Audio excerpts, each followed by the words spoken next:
Simplicity in wood and fiber, running at the Yuchenko Museum at the RCBC Plaza until September 25, 2012. When we were putting together the show, we were driven by one idea.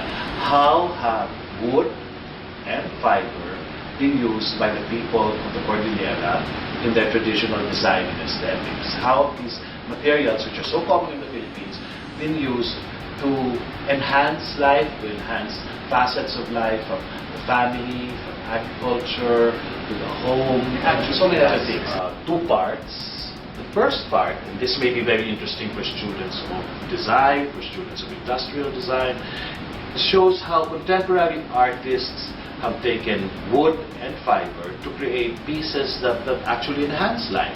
And among these artists, the National Artist Napoleon Abueva, who did this wonderful, this sculpture which just invites you to touch it, but that you're supposed to. There are also nice functional pieces by Claude Tayag.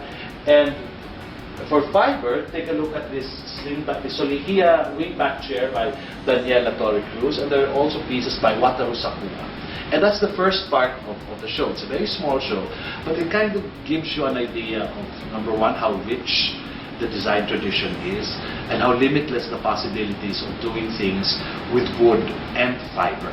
Ngayon, tumungo naman tayo. Let's see how the Cordillera people did it, how the people of the Cordillera did it. Actually, it's been a long fascination of mine ever since I was a kid. And I don't know why. I still can't explain it. But the art and the culture of the Cordilleras has always been a fascination of mine. It's also been a fascination of, and this fascination has led me to collect, but it's also led me to make friends with people who have the same passion. You know how it is. When you have a passion, you seek out people who have the same passion.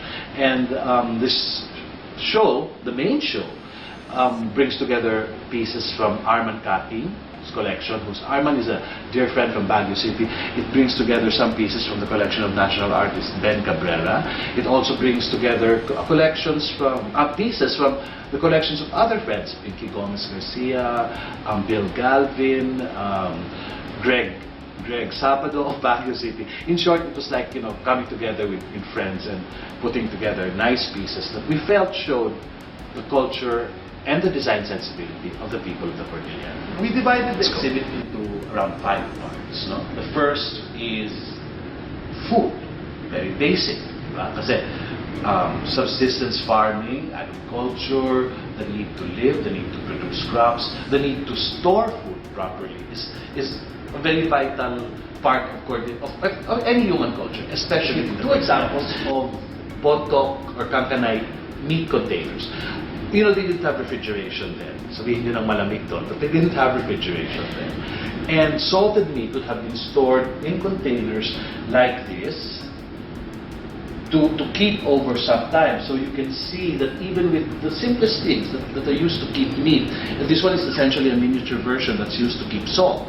But you can see that even in the most functional things, there's an element of design. There's an element of wanting to make things beautiful and aesthetically pleasing, and wanting to make things meaning. Central to Cordillera culture, central to Philippine culture is rice. The production of it, the storing of it, the preparation of it.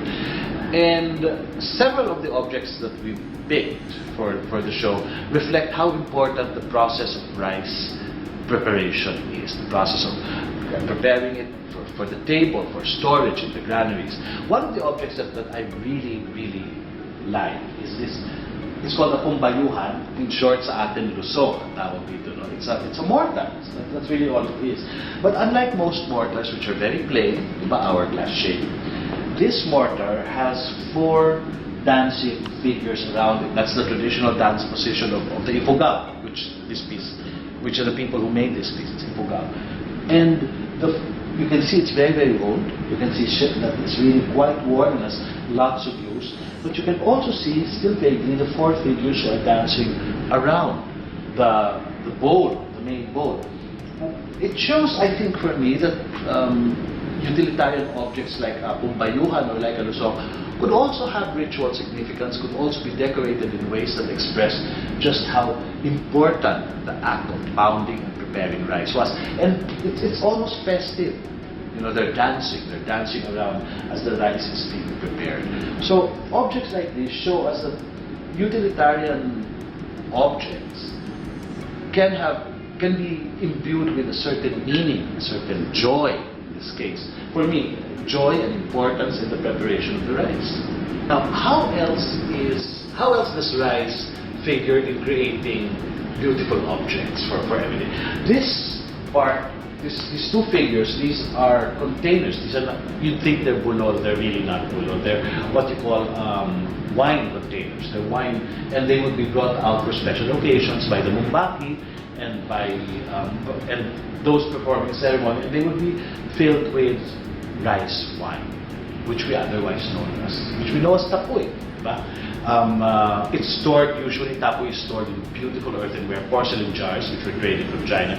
But when they were brought out for ceremonies, when tapoy was important and when the priests had to drink, they would use objects like this. These are two rice wine containers from the Hapao people. And it shows a certain scale, a big one here and a small one, a much older small one here. And if you kind of want to look closer, you'll see that there's very fine patina from the mall. I don't know if it's called mall, but it's a reaction already to having the rice wine put in. And it's unusual that they would carve a bulod figure to serve the rice wine. It's a visual.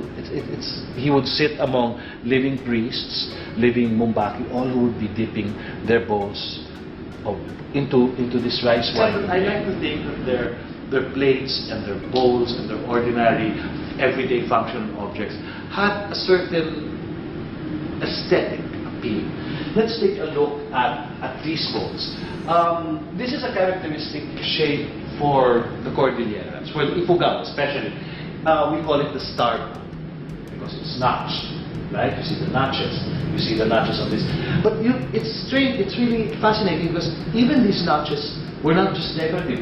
They were a way so that you could easily hold the bowl, and so that it wouldn't slip. It was in short, alam na mga Ifugao kung paano gumawa ng ergonomic design because they could hold it any which way. And they were the Ifugao, the Cordilleras, were the only culture in the Philippines which traditionally used spoons. Forks, no. Spoons, yes. And the many spoons that are found all over the exhibit show just how creative you could be with a spoon and how ergonomic you could be with a spoon. These spoons here, as well as some other spoons in the exhibit, all have human figures, bulod figures, anthropomorphic figures on them. And besides being, wow, pretty, they're also very easy to hold. Here are some nice examples of star bowls, and you'll see just what I mean by the ergonomic handling of it. It's very easy to hold. Among the bontok naman and the kalkanay, we would have the kinahu, which are anthropomorphic bowls, but again, the handles, just to facilitate easy handling, they're carved in the form of animals. So you have something that's anthropomorphic. You have something that's So you have something that's zoomorphic. You have something that's nice to look at with the notch trims. At the same time, it's easy to hold. You see two examples of bowls, and the gansa, and the gansas are flat. They don't have the knobs that you see in the Mindanao, and they're played either by hand or with a stick. What makes it interesting is that these two bowls, they were not just things that you could play. They were heirlooms. They were passed on, and making them more important was the fact that they would carve handles so that the string would pass through the handle and hold the bow. It would be held like that. In actuality, they would hold it like that, and they would play it either by hand or with a beater. And most of the handles have double figures, double anthropomorphic figures. You have two bulod figures here facing each other, here facing apart. There's kind of erotic thing going on with the Kalinga gong handle. But what's really interesting, And what shows how important these gongs were to the traditional culture is the gong there, which is held in place by a human jawbone. Now, where did this jawbone come from? It came from the head of a slave enemy, of an enemy slave from another village. And headhunting was really an important part, a very integral part of Cordillera culture until the mid-20th century or earlier on when the Americans stopped it. But a piece like this shows us how the spirits of the vanquished could enhance a prestigious object like a gong. And they believed that by being attached to the jawbone, the gong would give more resonant music, and the spirit of the gong would be more pleased to perform, to be shared with people, because such an important object like such an important trophy like a jawbone had been attached to it. And you can see just how soft the gong is already, how old it is. You can see how smooth and how soft the gongs are. Let's move on to the field. We finished home, we finished the hearth and the home. Let's move on to the field, which is an equally important part of the environment for the Cordilleras, because that's where most of daily life happened. One thing about Cordillera homes is that they were really just homes. They had cooking areas, they were small, people slept there at night, people ate there, but most of the other activity, planting, preparation of rice, interacting with your neighbors, most of that activity took place outside the home. Kaya nga, if you look at the houses of Ifugao, they're really rather small, and they're put above the ground, and the whole of the lower part, the whole of the village, that was part of the concept of home. And we're moving on to field. This is an example, a very rare example of an object called a komis or a bihang. It's not made of wood, it's made of fern, and there's some clay repair going on right there. And if you're familiar with ferns in the Cordillera, you'll notice that they grow like a human head. It's like a head coming into being. And when the fern is that big, they will turn into bihang. Bihang were guardians of the roadside, they were guardians of the entrance to the villages. And because they were made of fern, they kind of got destroyed very easily. This is a very early example, one of the few that we have. In fact, it's the nicest one I've done. This naman, this is what you call it. This is similar to the komis. It's a padao. I think it's been cut from the original post. This would have been much higher, part of a longer post. And it's very abstract. It depicts a sitting Bulut figure. He would have had a wine cup around here. And these two objects were spirit guardians of the fields, of the paths leading to the villages, of the environment.